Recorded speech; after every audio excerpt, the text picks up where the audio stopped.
Saudara-saudaraku sekalian, lalu apa sih keistimewaan Ahlussunnah wal Jamaah itu, Pak? Keistimewaan yang pertama, bahwa Ahlussunnah wal Jamaah sepakat semua sumber Islam itu Al-Quran, hadis, ijma. Ini yang paling utama dulu. Al-Quran, hadis, apalagi ijma. Al-Quran jelas ya. Hadis yang kayak gimana nih? Semua hadis dipakai? Enggak lah. Yang dimaksud itu hadis yang sahih atau hasan di bawahnya. Bapak sekalian, saya sebetulnya pengen cerita gimana sih bisa terjadi ada hadis sahih, ada hadis yang tidak sahih. Mudah-mudahan waktunya cukup nih Pak nih. Iya. Saya alhamdulillah kuliah hadis di Madinah. Saya di Madinah ambil kuliah hadis ya, S1. Saya mengambil S1 khusus hadis. Jadi semua ilmu-ilmu hadis sudah alhamdulillah saya pelajari. Maka saya ingin secara global aja, gimana sih sejarah ada hadis sahih, ada hadis dhaif jiddan, palsu. Gimana sih sejarahnya? Begini Pak, di zaman Rasul belum ada orang yang berdusta atas nama Rasul. Para sahabat juga hafalannya hebat-hebat Pak, nggak kayak kita error mulu. Benar. Dan para sahabat itu Pak paling berhati-hati menyampaikan hadis, takut banget salah. Sampai-sampai Anas bin Malik kalau bawain hadis itu keluar keringat dingin saking ketakutannya Pak. Di zaman tabi'in ya, setelah sahabat mulai itu Pak keinginan untuk berdusta atas nama Rasul sudah ada. Terutama muncul seorang nabi palsu yang bernama Mukhtar Ats-Tsaqafi. Dia yang pertama kali berusaha bagaimana berdusta atas nama Rasul tapi gagal. Di zaman tabi'in mulai Pak zindik masuk. Tahu zindik? Zindik itu orang yang pura-pura masuk Islam tapi ingin merusak. Dengan cara apa? Bikin hadis-hadis atas nama Rasul untuk merusak ajaran Islam. Ya. Bapak sekalian, tadi sudah saya ceritakan, di zaman tabi'in sudah muncul fitnah. Fitnah yang dimaksud yaitu pemikiran-pemikiran yang menyimpang, Syiah. Syiah muncul, Pak. Dan di antara keyakinan Syiah, dusta itu halal. Halal berdusta untuk membela kelompok, maka mereka kelompok yang paling doyan bikin hadis. Ya. Demikian pula mereka-mereka yang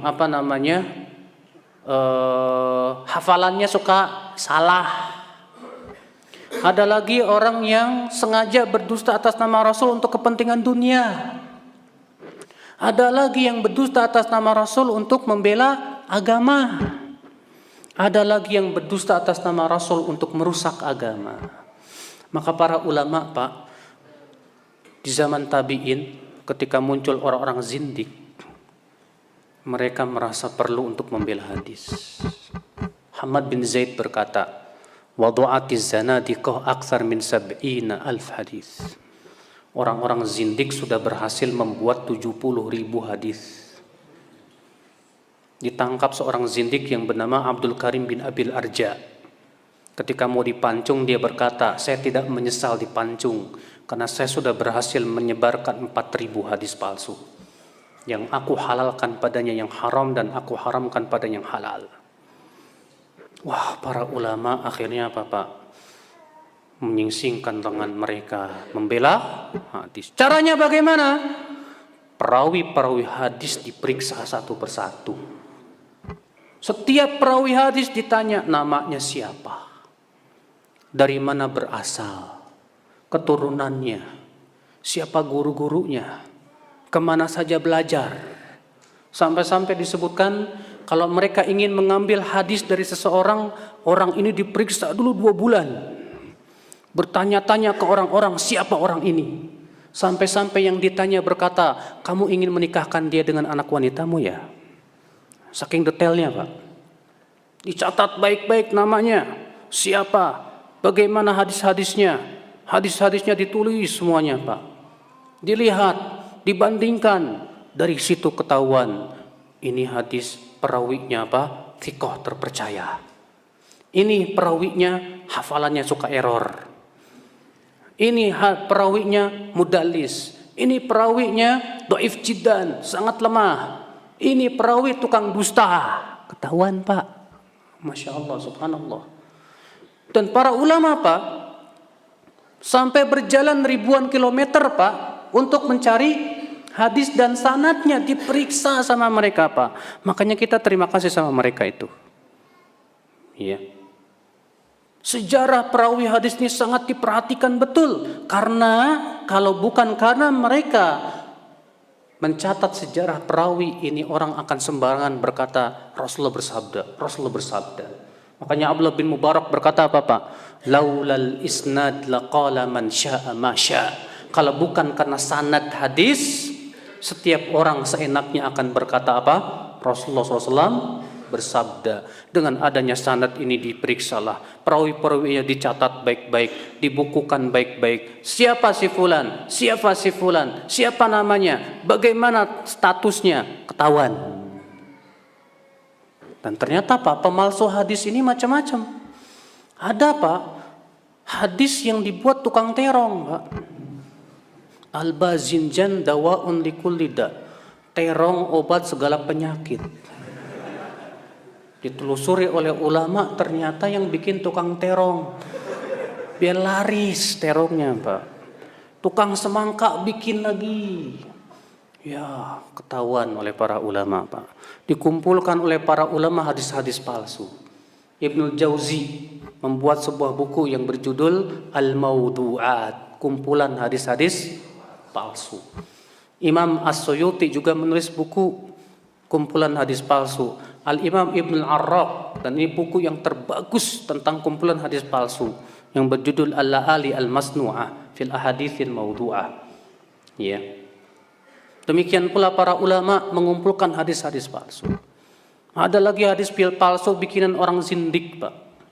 Zindik itu tadi orang yang pura-pura masuk Islam. Ada lagi ya bikin tes. Ya, dikumpulkan sama para ulama agar diketahui bahwa ini semua hadis palsu. Tapi mohon maaf, Pak, kita umat Islam Indonesia tidak merasakan perjuangan para ulama membela hadis. Kenapa? Karena ternyata kita seringkali ngamalin hadis palsu. Enggak sadar kalau kita sudah mengamalkan hadis. Disampaikan hadisnya palsu, Pak. Hadis palsu juga hadis. Ya Allah. Disampaikan hadisnya dhaif, Pak. Ya, dhaif juga hadis. Para ulama mengklasifikasi ini sahih, ini hasan, ini dhaif itu bukan karena tidak ada manfaatnya, Pak. Kenapa sih disebut hadis dhaif coba, Pak? Hadis dhaif itu kalau sanadnya ada dua sebab kedhaifan. Yang pertama karena sanadnya terputus. Ada rantai perawi yang hilang, siapa dia tidak diketahui. Paham tidak, Pak? Sebab yang kedua, perawinya cacat. Dan Bapak tahu tidak, Pak? Cacat hadis yang paling ringan dari seorang perawi kapan disebutnya? Disebut dia sayyi'ul hifdz, buruk hafalan. Kapan disebut buruk hafalan? Kata Al-Hafidz Ibnu Hajar Al-Asqalani, sayyi'ul hifdz huwa malam yatarajjah janibu shawabihi ala janibi khata'ihi. Disebut buruk hafalan kalau sisi benarnya tidak bisa mengalahkan sisi salahnya. Berarti benar dan salahnya sama-sama berarti kalau sama-sama seimbang menghasilkan keraguan tidak? Menghasilkan keraguan. Sedangkan Rasulullah bersabda apa? Da'ma yaribuk, tinggalkan yang meragukan. Semua yang sifatnya meragukan ditinggalkan. Makanya terjadi perselisihan ulama. Bolehkah mengamalkan hadis dhaif dalam fadilah amal? Sebagian ulama mengatakan boleh, apa-apa. Banyak ulama hadis seperti Imam Bukhari, Imam Muslim mengatakan nggak boleh. Kenapa? Karena hadis dhaif itu hanya menghasilkan keraguan. Sedangkan Rasulullah mengatakan tinggalkan yang, bagaimana kita mengamalkan sesuatu yang meragukan? Nggak bisa. Maka mereka menolak hadis dhaif untuk dijadikan hujah dalam masalah agama ini. Dan itu pendapat yang saya kuatkan, bahwa hadis dhaif nggak boleh dipakai. Cuma masalahnya kan kita masih pakai hadis dhaif, Pak. Sadar tidak sadar, banyak di antara kita masih pakai hadis dhaif, hadis palsu bahkan.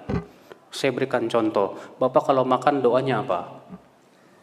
Allahumma barik lana fima razaqtana wa qina adzabannar. Itu hadis dhaif banget, Pak. Dhaifnya bukan ringan, berat itu, Pak. Iya. Justru yang Rasulullah ajarkan apa? Cukup baca hadisnya sahih dalam riwayat Muslim. Bismillah. Dalam riwayat Tirmidzi Rasulullah juga mengajarkan Allahumma barik lana fihi wa at'imna khairam minhu. Begitu dalam riwayat Tirmidzi. Dan Tirmidzi menghasankannya. Ya. Coba Bapak dan Ibu-ibu sekalian, mungkin Bapak tidak percaya, ya kalau Bapak tidak percaya silahkan rujuk langsung kitab-kitab para ulama dan periksa hadis-hadisnya, perawi-perawinya. Memang betul hadisnya dhaif banget. Saudara-saudaraku sekalian, belum lagi yang lain saya kasih contohkan, nanti pada terkejut lagi.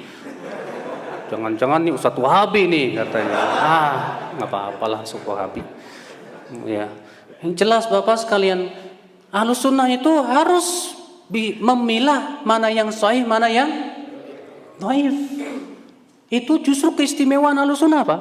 Bapak tahu tidak? Ilmu hadis itu tidak dimiliki oleh agama manapun. Iya tidak? Tidak ada dalam Yahudi, Nasrani dan yang lainnya, nggak ada ilmu hadis, nggak ada. Ilmu hadis hanya dimiliki oleh umat Islam. Maka dari itulah kita harusnya Masya Allah, Alhamdulillah, senang dong, bangga dong kita punya ilmu hadis. Jangan disia-siakan. Para ulama hadis sudah menghabiskan waktu mereka membela hadis Rasulullah SAW. Sekarang pun kita harus membela hadis, Pak. Soalnya banyak banget hadis palsu berseliweran itu, Pak. Bener. Di media sosial jangan tanya itu, Pak. Mau bulan Ramadan muncul hadis. Apa katanya? Malaikat Rasulullah naik mimbar lalu berkata amin, amin, amin. Ditanya sama malaikat, para sahabat, apa yang kau aminkan hai Muhammad? Kata Rasulullah, tapi Jibril berkata kepadaku, hai Muhammad, abaikan puasa orang yang belum minta maaf sama tetangganya, sama orang tuanya, sama mertuanya. Itu hadis buatan Indonesia asli. Yang benar lafadznya begini, Rasul naik mimbar mengucapkan amin, amin, amin. Lalu kemudian Rasulullah ditanya oleh para sahabat, apa yang kau aminkan ya Rasulullah? Kata Rasulullah apa? Jibril tadi datang berkata kepadaku, ya Muhammad, rogima anfum mri'in, kul amin, ucapkan amin hai Muhammad. Semoga dihinakan orang yang masuk bulan Ramadan lalu keluar dari bulan Ramadan dalam keadaan belum diampuni dosanya. Katakan amin. Kata Rasulullah apa? Amin. Kemudian mereka Jibril berkata lagi, semoga dihinakan orang yang mendapatkan kedua orang tuanya tapi tidak memasukkannya ke surga. Katakan amin. Amin. Yang ketiga Rasulullah Jibril berkata lagi, semoga dihinakan orang yang disebutkan namamu di sisinya tapi tidak bersalawat kepadamu. Ayo, bersalawat enggak tadi? Salawat. Kata Rasulullah apa? Amin. Tuh, lihat. Sallallahu alaihi wasallam. Itu yang sahih, yang ada dalam Musnad Imam Ahmad dan yang lainnya. Tapi sama ini orang pemalsu, depannya doang Pak diambil, matanya bikin sendiri. Masya Allah. Makanya Bapak sekalian, ya, kita harus kritis. Sebelum mengamalkan hadis, tanya dulu, periksa dulu, ini sahih apa enggak? Kalau enggak sahih jangan diamalkan. Kalau sahih alhamdulillah. Ustaz, Kami tahu dari mana hadis ini tuh dhaif. Kami kan nggak pernah kuliah hadis. Ya udah, kewajiban Bapak tanya kepada ahlinya. Tanya sama ustadz yang memang paham tentang ilmu hadis. Ustadz, ini hadis sahih apa dhaif? Kata ustadz, sahih. Ya udah, kalau salah yang nanggung dosanya ustadznya. Iya Pak, nggak enaknya jadi ustadz jadi kiai begitu. Kalau dia ngomong salah diikuti orang, yang nanggung dosa orang-orang itu. Dia yang paling tanggung jawab di hadapan Allah nanti.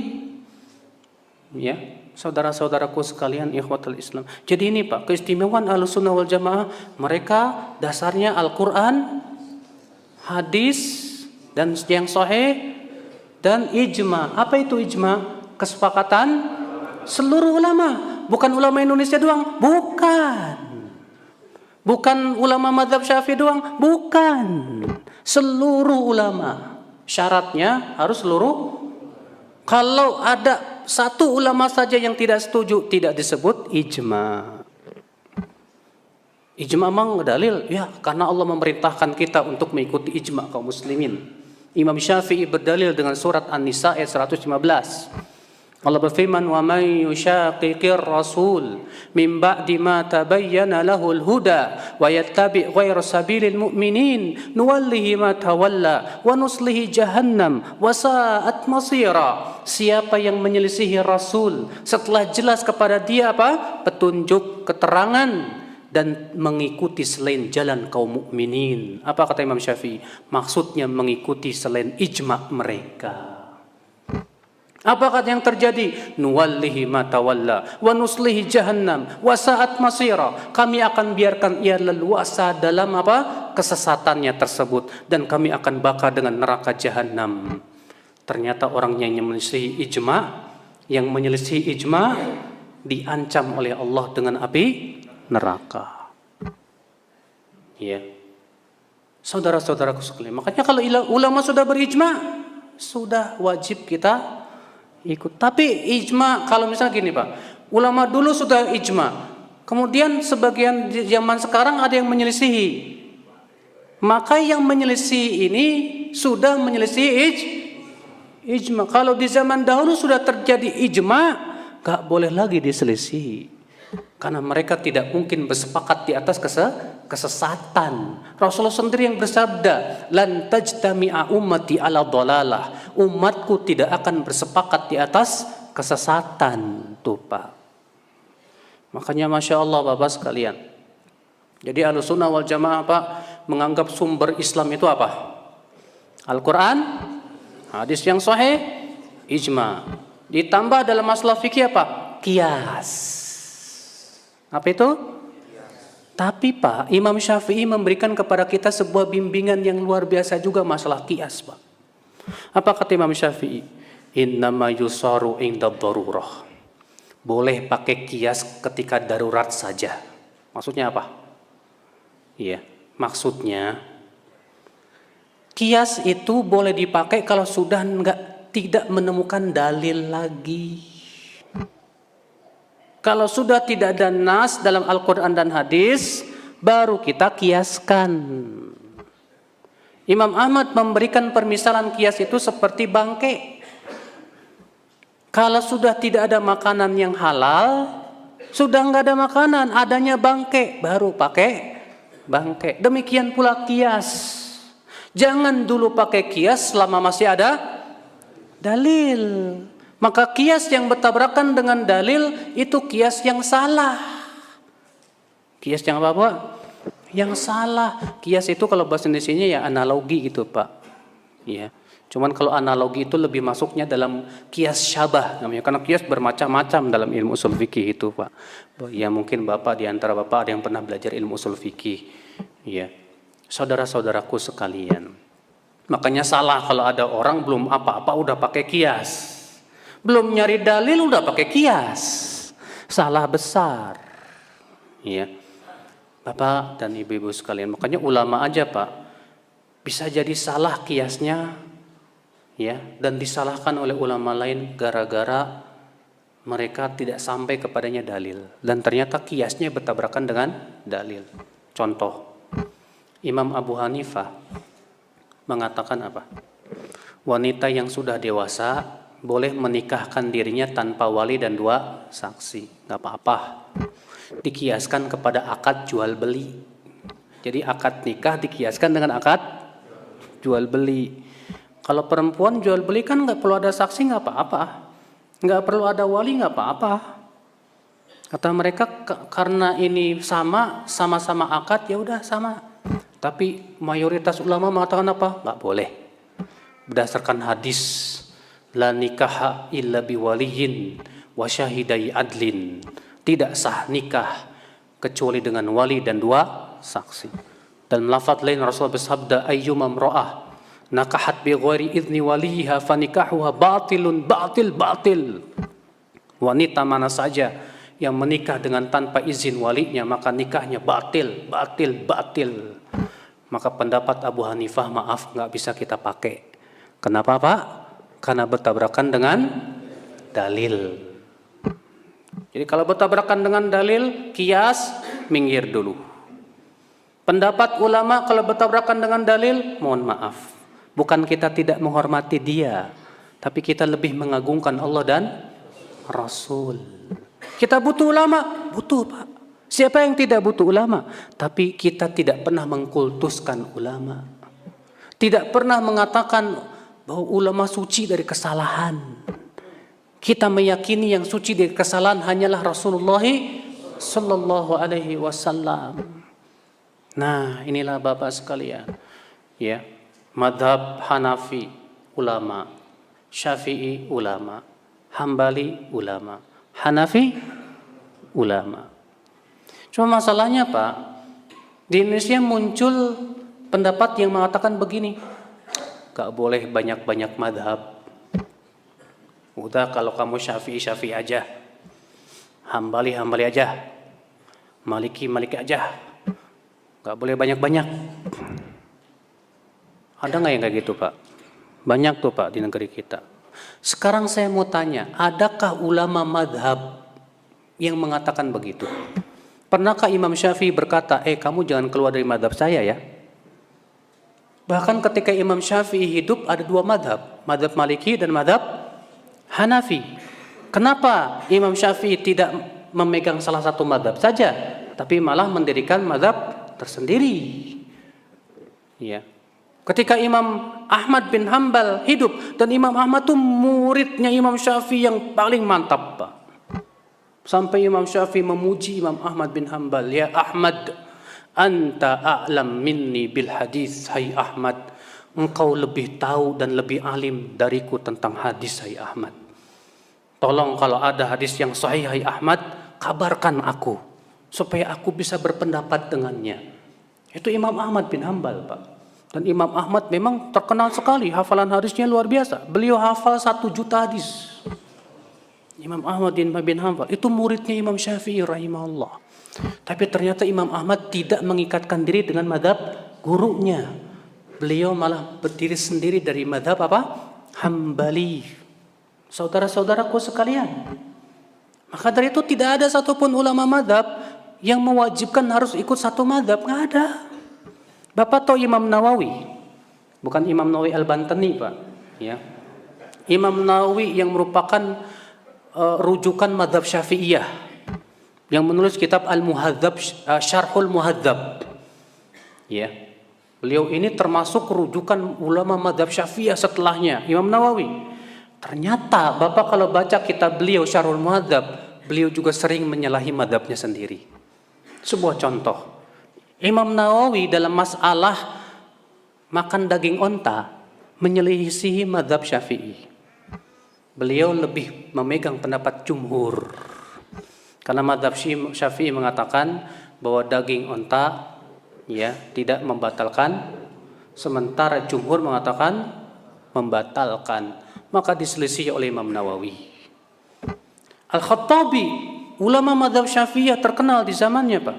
Beliau menyelisih madhabnya sendiri dalam 119 permasalahan karena memandang dalil lain yang lebih kuat. Jadi tidak ada ulama yang mengatakan kamu nggak boleh keluar dari madhab Syafi'i atau madhab Hambali, nggak boleh, nggak ada. Bahkan kalau kita lihat di masyarakat kita sehari-hari, Pak. Bapak banyak gak kalau habis sholat imamnya zikirnya kenceng-kenceng? Hah? Kalau habis sholat imamnya zikirnya kenceng-kenceng. Itu memang mazhab apa? Syafi'i apa Hambali? Hambali, bukan Syafi'i. Imam Syafi'i dan mazhab Syafi'i mengatakan yang sunnah zikir setelah sholat itu disirkan kecuali dalam rangka taklim. Kalau untuk taklim boleh, tapi tidak boleh terus menerus. Itu mazhab Syafi'i. Tapi di Indonesia terus menerus tidak. Itu mazhab apa? Hambali. Berarti tidak konsisten dong kalau ada orang berkata begitu. Banyak kok permasalahan yang ternyata itu bukan mazhab Syafi'i, tapi itu mazhab yang lainnya, dikira itu mazhab Syafi'i, bahkan bukan. Saudaraku sekalian, ikhwatul Islam, azani Allah wa iyyakum.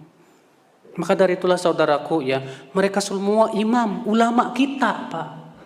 Kewajiban kita melihat mana yang paling kuat dalilnya, itu yang kita pegang. Kita tidak pernah fanatik madhab, tidak pula mengkultuskan ulama, tidak. Fanatik kita hanya kepada Allah dan Rasulnya. Itu yang harus dilakukan, Pak. Dari itulah Bapak sekalian, ya, terkadang kita begitu fanatik dengan yang ada di masyarakat. Pokoknya yang sudah ada di masyarakat seakan-akan sebuah kebenaran yang tidak boleh diselisihi. Jangan begitu kita dalam beragama, Bapak. Yang ada di masyarakat ini harus ditimbang dengan timbangan syariah, ya kan? Ya dong. Semua adat istiadat kita kalau tidak sesuai dengan syariah boleh diterima enggak? Kalau ada istiadat kita bertabrakan dengan syariah, boleh terima nggak, Pak? Nggak boleh diterima, Pak. Nggak boleh. Tetap yang menjadi ukuran kita syariat. Kita kan umat Islam. Berarti kita wajib dong komitmen dengan keislaman kita, dengan syariat Islam. Kalau kita mengaku diri kita umat Islam, maka semua adat istiadat perilaku kita di masyarakat kalau ternyata tidak sesuai dengan syariat, kita tidak bisa terima. Bapak sekalian, cuma masalahnya, Pak, untuk menerima syariat begitu dari Allah dan Rasulnya berat terkadang, Pak. Kalau ternyata syariat itu tidak sesuai dengan kepentingan dunia kita, berat banget. Ya, kalau ternyata syariat itu nggak sesuai dengan selera kita, berat banget, Pak. Ya, ya nggak, Pak. Makanya kalau menjalankan syariat itu, Pak, harus sami'na. Bapak siap nggak sami'na wa ata'na? Benar. Ya. Sami'na wa ata'na itu adalah ketundukan yang total kepada Allah dan Rasulnya. Artinya siap diatur oleh Allah.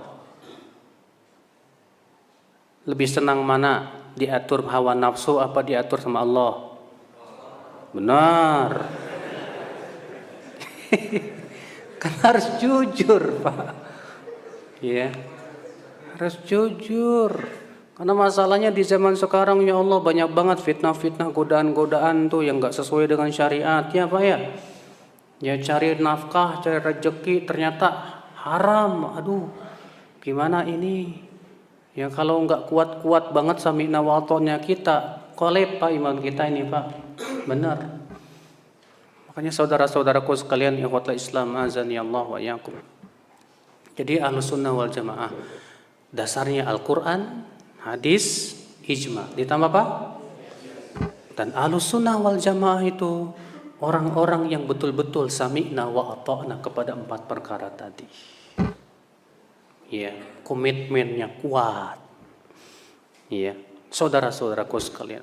Jadi menurut Islam adat istiadat itu harus ditolak apa enggak? Hah? Tidak secara mutlak diterima, tidak secara mutlak ditolak. Jadi gimana dong batasannya? Setiap adat istiadat yang tidak bertabrakan dengan syariat Islam boleh, nggak apa-apa. Bapak pakai sarung, pakai koko, itu kan sesuai syariat Islam, ya Pak. Nah kalau misalnya kayak orang liberal Pak, orang liberal ketika menafsirkan jilbab lucu deh Pak. Jilbab itu pakaian setiap yang menutupi aurat dan disesuaikan dengan adat istiadat masing-masing. Nah kalau begitu berarti jilbabnya orang asmat koteka dong. Ya, waduh bahaya seperti ini Pak. Ada lagi orang Pak ngomong masalah agama seenaknya. Perempuan bilang begini, yang penting walaupun saya nggak pakai jilbab, tapi hati saya dijilbabin. Masa ngomong gitu ya Allah? Itu dijilbabin pakai apa coba Pak? Itu dijilbabin pakai iman apa pakai apa itu? Kalau dijilbabin dengan iman harusnya dia menutup aurat karena Allah dan Rasulnya yang memerintahkan untuk menutup aurat. Ya. Tapi masalahnya hawa nafsu yang ngomong. Jadi yang ngomongnya gitu tuh Pak. Yang penting niatnya. Yang penting hati saya baik. Nah, nanti ada pemuda zina sama janda, kamu kenapa? Ya niat saya baik lah. Kasihan tuh janda kesepian. Aduh, gimana jadi rusak nih syariat Pak kalau gitu jadinya. Saudara-saudaraku sekalian. Ya, jadi ini keistimewaan yang pertama. Ahlussunnah wal Jamaah, ya dasarnya kuat, pijakannya kuat. Al-Quran, hadis, ijma, dan qiyas. Harus istiqomah nih Pak. Al-Quran, hadis, ijma. Karena kan banyak diantara kita gak istiqomah. Ya, mohon maaf Pak. Kita ini harus jadi pencari dalil. Kita harus jadi pengikut Nabi dan jangan pengikut hawa nafsu. Siap kita jadi pengikut Nabi? Benar. Siap jadi pengikut Nabi? Masya Allah, alhamdulillah. Yang namanya ngikut di belakang sampai depan? Hah? Yang namanya ngikut di depan apa belakang? Harus di belakang, masa di depan? Berarti kalau ngikuti belakang, apa yang ada di depan kita ke kanan, ke kiri, berhenti. Demikian kita kepada Rasul. Kata Rasul, laksanakan. Kata Rasulullah, tinggalkan. Kata Rasulullah, berhenti. Ini enggak. Kata Rasul, enggak boleh. Enak gimana ya? Nah, saudara-saudaraku sekalian, saudaraku. Kalau pengikut hawa nafsu Pak, yang dia pikirkan bukan dalil dulu Pak. Bukan yang dia pikirkan Nabi melakukan apa enggak ya. Yang dia pikirkan, menurut saya ini enak.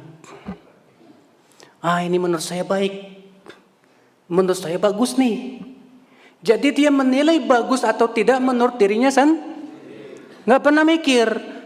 Menurut Nabi bagus nggak ya? Pak, yang menurut kita baik belum tentu di sisi Allah dan Rasulnya baik Pak. Maka janganlah kita menilai baik itu sebatas menurut saya, menurut pemikiran saya. Jangan. Ketika Allah menyebutkan tentang kewajiban berperang, Allah mengatakan apa?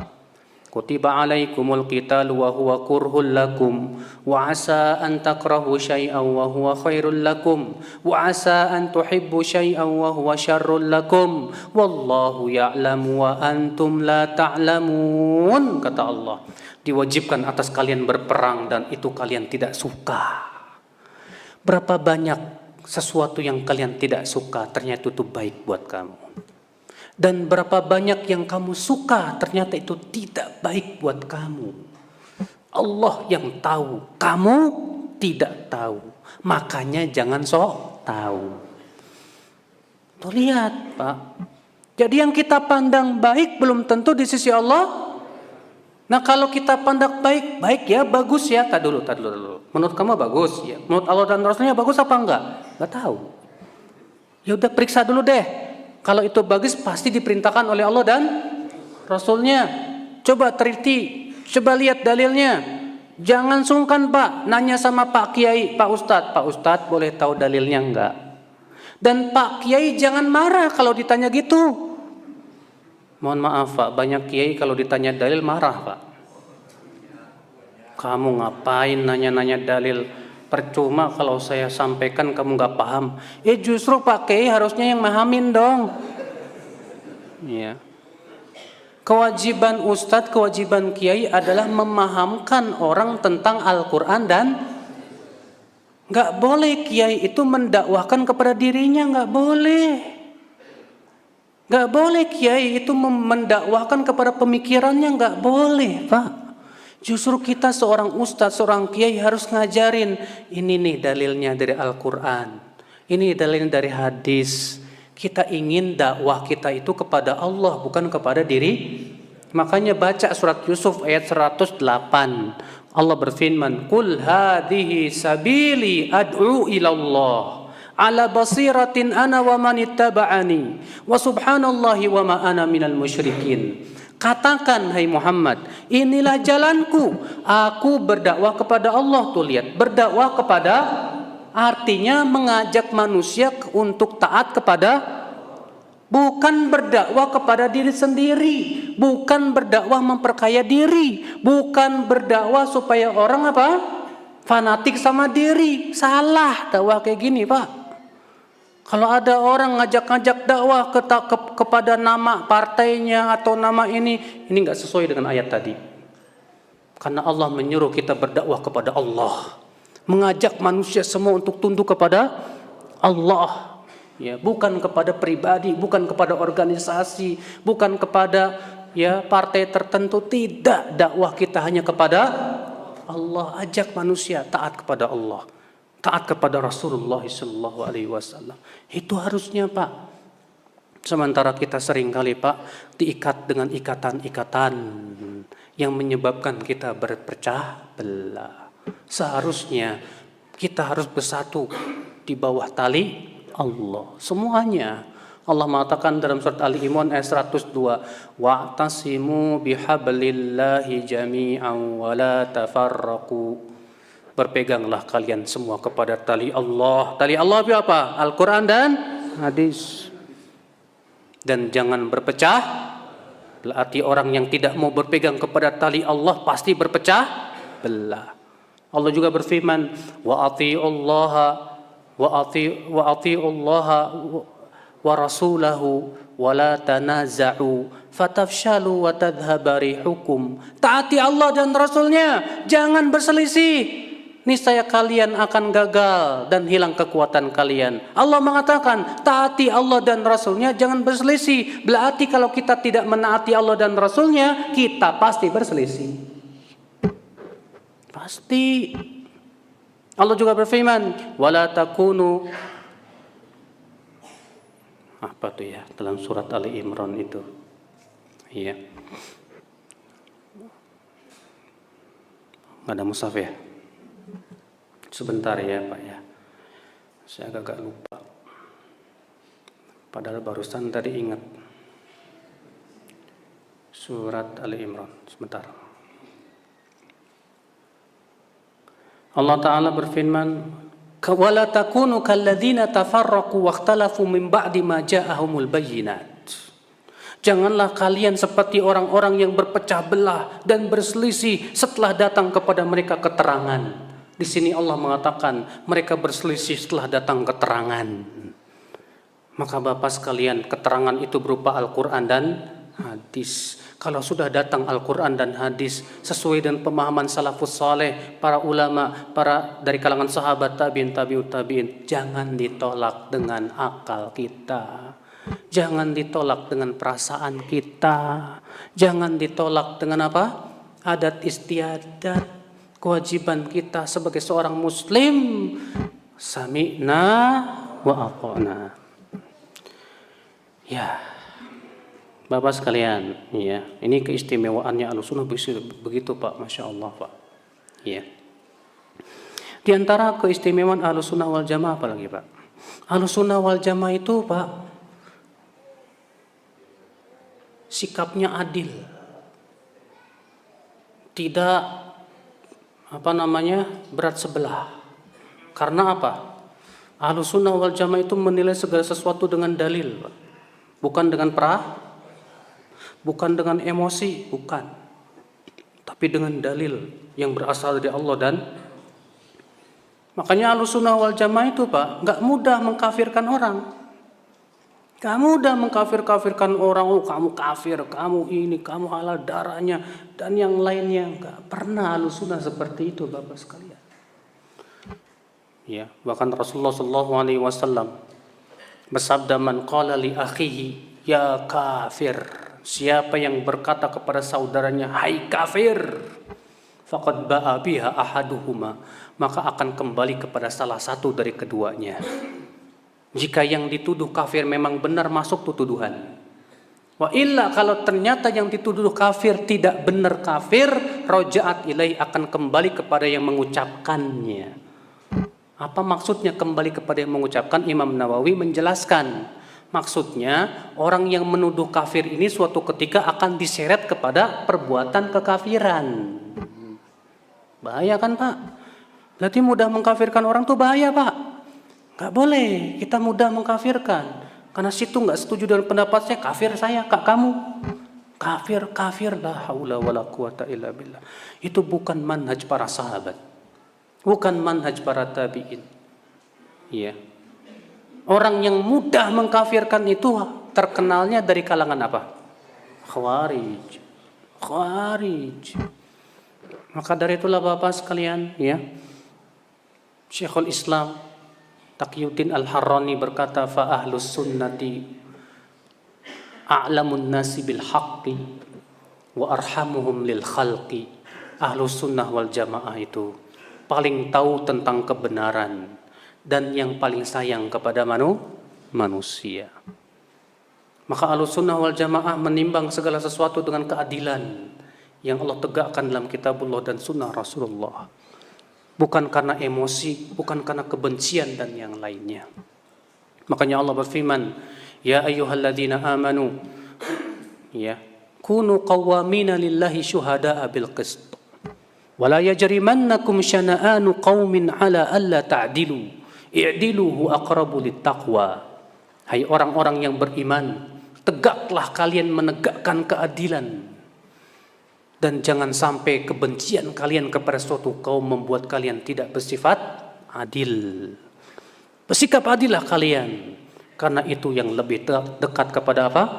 Ketakwaan. Kalau kita kan kalau udah benci sama orang Pak, sekecil apapun kesalahan Pak, digede-gedein Pak. Apalagi di zaman bully Pak. Di media massa itu, waduh, orang senangnya ngebully aja. Share videonya yang seakan-akan itu nyeleneh, dibully habis-habisan. Tujuannya apa? Merusak apa? Kehormatan dia. Tidak sadar bahwa merusak kehormatan seorang muslim dengan lisan itu Pak, lebih besar dosanya daripada riba. Bapak tahu tidak Pak, riba itu dosanya berapa? Dalam satu hadis yang hasan, Rasulullah SAW sabda apa? Dirhamu riba, 1 dirham riba sama dengan 36 kali berzina. 1 dirham riba itu. Dalam hadis yang diriwayatkan Nasai, innalir riba sab'ina baban, riba ada 70 pintu, yang paling rendah seperti mas tubuh ibunya.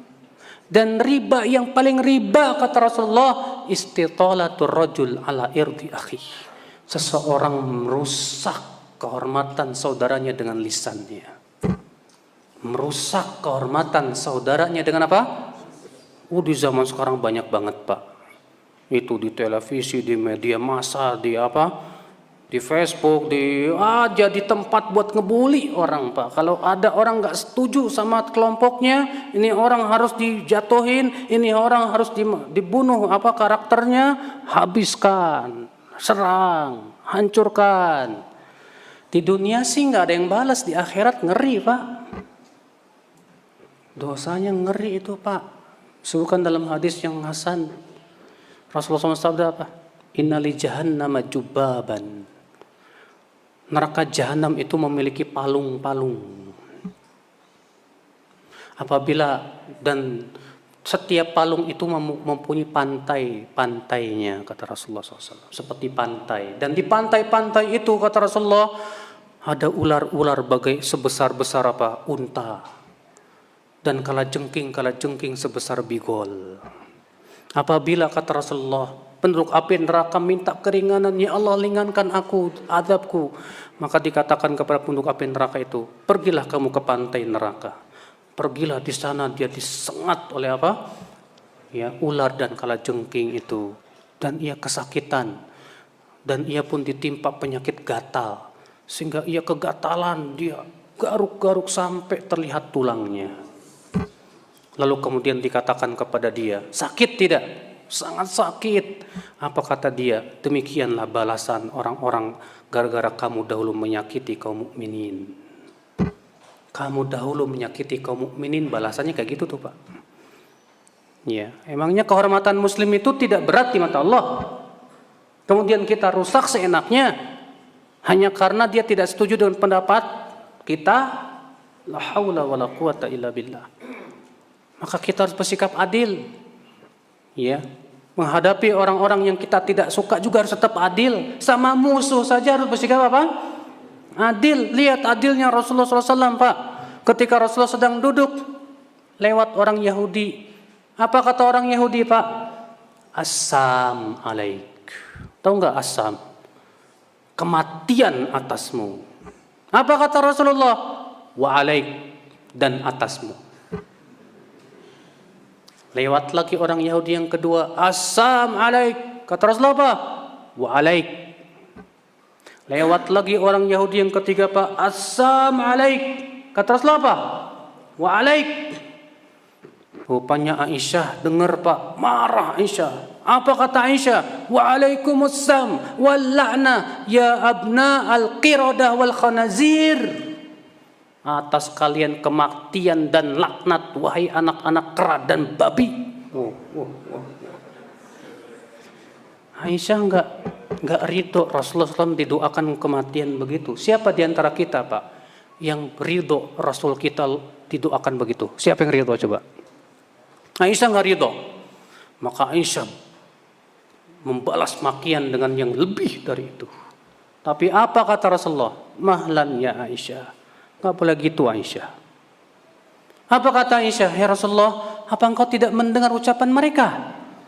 Kata Rasulullah, kan sudah aku jawab. Ketika mereka mengatakan assam alaik. Hah? Kata Rasulullah apa? Kan sudah jawab dengan yang semisal. Itu keadilan, Pak. Sementara Aisyah ditambahin lebih dari itu. Atas kamu kematian, laknat, wahai anak-anak kera dan babi, ini kelebihan. Memang benci, tapi kan tetap harus keburukan dengan yang setimpal. Itulah adilnya Rasulullah Pak. Padahal Anda tahu sendiri orang Yahudi bagaimana Pak. Tapi tetap Rasulullah bersikap adil dalam membalas mereka. Apalagi sesama muslim, sesama kaum muslimin. Kalau saya ya ada yang membuli saya lebih senang tidak membalas kalau dia muslim. Karena saya tidak ingin ada satu muslim pun yang masuk neraka gara-gara saya. Ya udah biarin aja, doain ya Allah mudah-mudahan Engkau berikan hidayah. Dia muslim. Tapi kalau dia kafir baru bisa. Tapi yang setimpal dengan dia. Maka dari itulah Bapak sekalian, kenyataan yang ada enggak? Ya, kita terkadang sama orang kafir marah berkasih sayang, sama orang beriman boro-boro. Maka dari itulah Bapak sekalian, kita harus bersikap adil Pak. Bersikap apa? Adil lah. Itulah keistimewaan Ahlus Sunnah. Ahlus Sunnah itu selalu menganjurkan untuk bersikap apa? Adil. Walaupun orang menuduh kita berbagai macam sesat, kita nggak pernah